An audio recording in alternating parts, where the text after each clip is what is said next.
Hey, Adam. Sean was saying earlier that he didn't think the run game had necessarily been as good as you guys have wanted it to be since the Cleveland game.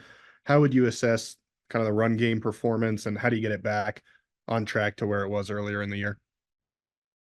I think it just comes with being like having a pass game that is complementary to your run in a way. And we've just struggled in the last few games to move the ball to the ground, and obviously that's the strength of our offense. And teams are finding a way to kind of just put their own wrinkles on it and showing us stuff we maybe haven't seen and things like that. So obviously we'll be focusing on that and trying to get it better because it does need to get better. Parker? Yeah, Adam, I guess I'll just sort of piggyback off of that. And when you is that, I mean, I know it's not fun when you're not necessarily succeeding in running the ball as much as you want to, but it's part of the chess game, right? In the NFL, of like a team sees you doing it well, they take it away. So how do you go about sort of, trying to find ways to run the ball here over the last 3 weeks? I think it's just having answers against different things. Um, I mean, we have seen pretty much a majority of what defenses can throw at us, but just having answers for different things. And once we realize what they're doing, just adjusting. And we have done that. Our coaches have done a great job with the game plan. It just comes down to, players executing and being really locked in on the scheme and what we know and how to run it. Because, I mean, we've been doing the same stuff since camp. So just kind of, being much better and being more detail oriented. Troy? Yeah, Adam, you played for Coach Payton previously. He runs pretty hot. It's now kind of this interaction with Russell on the sideline. When you're a player for him, does it require having tough skin, knowing that, you're going to get yelled at or screamed at and that maybe it's forgotten pretty quickly? Or how does that work when you play for a coach like Coach Payton who can run a little hot? Yeah, I mean, you do have to have tough skin, but that's on any team. It doesn't pertain necessarily to just him. This is a very high pressure, results driven business, and when you're not getting it, like, tensions can run high sometimes. And it's not tensions, just like a certain instance, like someone looks like it happens all the time. And obviously that was just caught on TV, but we don't. I mean, it's honestly not a big deal at all.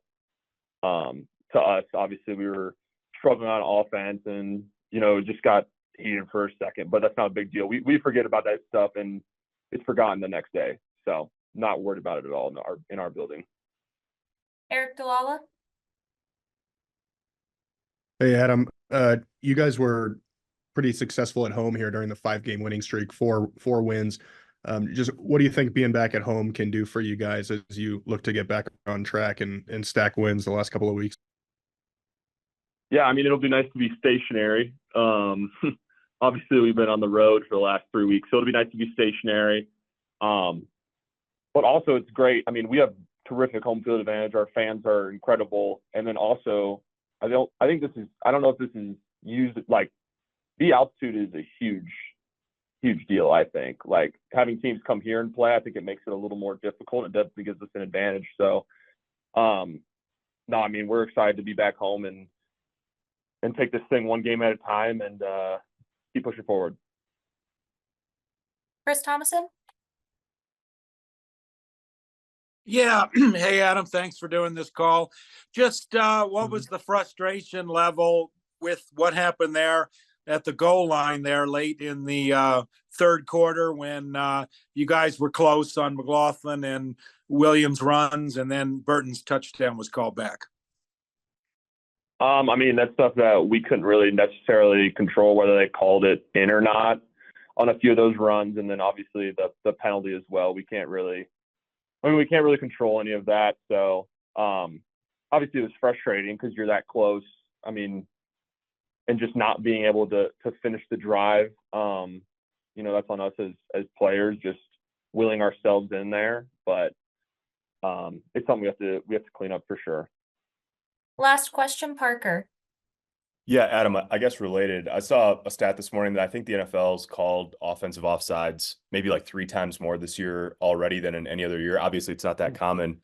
I'm curious, like, obviously receivers, when you're lined up, out, whether it's in the slot or out wide, you check with the official. Is that something like, have you ever considered needing to do that when you line up in line? Or I guess just how do you take what seems now like an emphasis from the league on making sure offensive guys are, not 1 inch too far out over the ball? I think that's just attention to detail thing, honestly.